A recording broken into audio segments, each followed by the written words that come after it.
পিছন থেকে কেউ একজন আমাকে সম্বোধন করছিল, ওই যে জঙ্গি এমপি যাচ্ছে।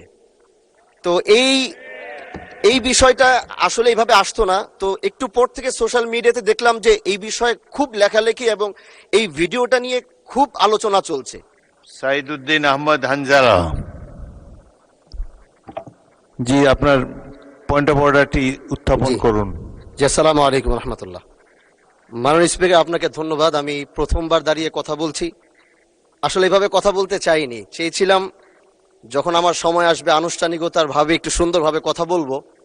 কিন্তু দুঃখের সাথে বলতে হচ্ছে, আমি গত 30শে মার্চ আপনার সহধর্মিনী, আল্লাহ তাকে জান্নাতের আলা মাকাম নাসিব করে, আমি তার জন্য দোয়া করি।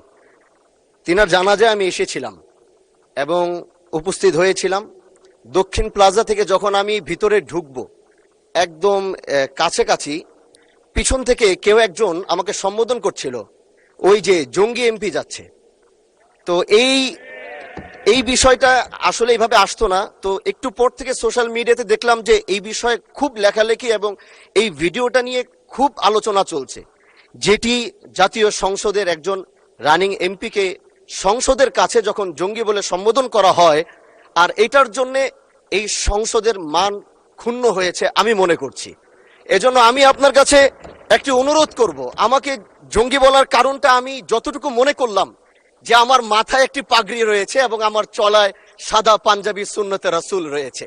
এটার জন্য হয়তো তিনি আমাকে ওইভাবে জঙ্গি বলে সম্বোধন সে আমাকে করেছে। আমি মনে করি আল্লাহ নবীর সুন্নত এবং এই পোশাক কোনোদিন জঙ্গির অ্যাসেম্বল হতে পারে না জানার সবাই। এই জন্য আমি আপনার কাছে একটি অনুরোধ করতে চাই, মাননীয় স্পিকার, আপনি সিসি ফুটেজ যেটি রয়েছে, আপনি যদি মাননীয় স্বরাষ্ট্র মন্ত্রী এবং সংসদের সার্জেন্ট অ্যাট আর্মসকে যদি আপনি একটু অনুরোধ করবেন, বা তাদেরকে একটু নির্দেশ দিবেন যে কারা এই কাজটি করেছে।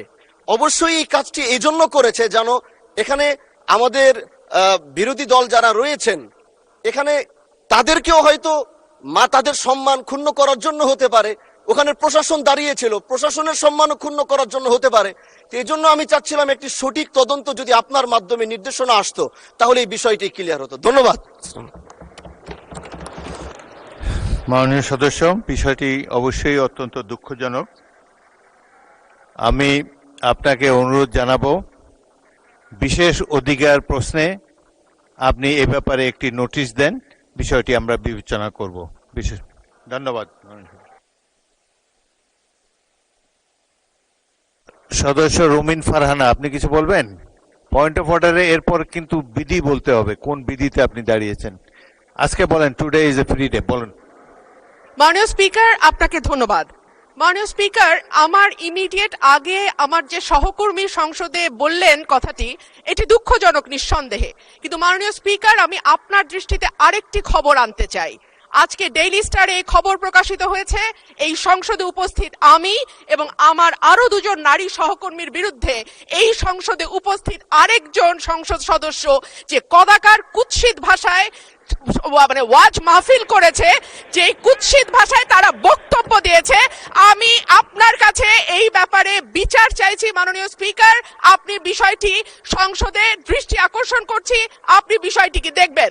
ধন্যবাদ মাননীয় স্পিকার। মাননীয় সদস্য, আপনি রুলস অফ প্রসিডিওর পড়লে দেখবেন যে সংবাদপত্রের রিপোর্টিং নিয়ে কোনো পয়েন্ট অফ অর্ডার হয় না।